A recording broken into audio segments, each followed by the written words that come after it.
Keganjilan proses hukum yang ketiga dari 30 keganjilan. Pernyataan kerugian negara dihitung dan dideklar oleh Kejati Kalbar. Wahai kalian selaku aparat penegak hukum, jaksa dan hakim, kalian pasti tahu tentang aturan. Siapa, pihak mana yang secara sah menghitung kerugian negara. Kalian pasti mengerti tentang aturan tersebut. Terlebih kalian para hakim, institusi Anda, Mahkamah Agung Republik Indonesia telah menerbitkan surat edaran yang mengatur itu dan melarang penyidik menghitung kerugian negara. Hakim seharusnya patuh dengan mari. Kalian semua sudah dengan sadar dan nyata telah melanggar aturan tersebut.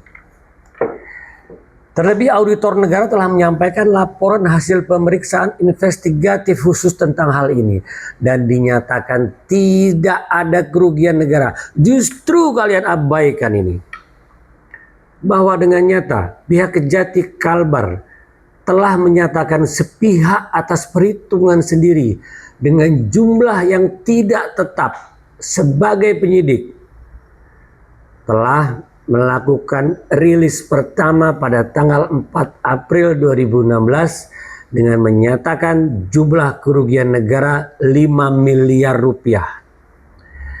Kedua, dengan bangga melakukan rilis tanggal 25 Mei 2016 jumlah kerugian negara berubah menjadi 13,6 miliar rupiah.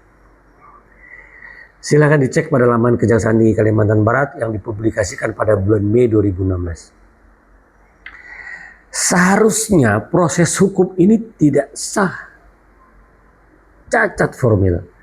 Dengan hebatnya kalian melawan dan melanggar Undang-Undang Nomor 15 Tahun 2004, Surat Edaran Mari, Mahkamah Agung Republik Indonesia Nomor 4 Tahun 2016, Statement Presiden Republik Indonesia tanggal 20 Juli 2016 tentang 8 perintah Presiden Jokowi pada media cetak. Bagaimana aparat penegak hukum, Kejaksaan Tinggi Kalbar, PN Pontianak bisa memaksakan memproses kasus ini?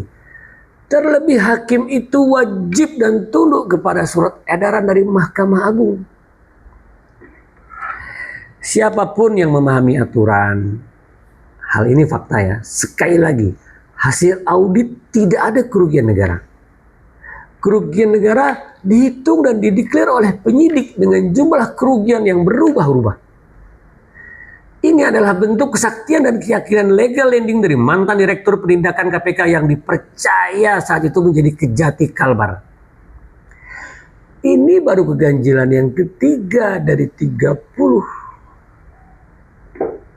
Saya hanya bisa bilang, wahai penyidik JPU, kalian yang membawa nama besar Corp Adiaksa, kasus ini Anda paksakan. Sebenarnya apa yang kalian cari?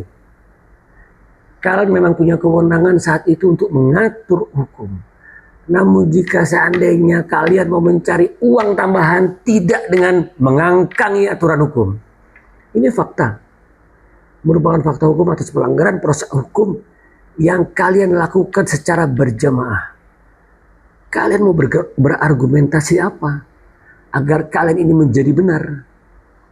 Tunjukkan aturan hukum tentang pengecualian bahwa hanya Kejati Kalbar selaku penyidik yang diizinkan menghitung kerugian negara dengan mengabaikan hasil pemeriksaan auditor negara. Jika ada, maka kalian benar dan sah proses hukum ini. Sesungguhnya kalianlah yang disebut oknum telah merusak nama baik citra penegakan hukum di negara ini.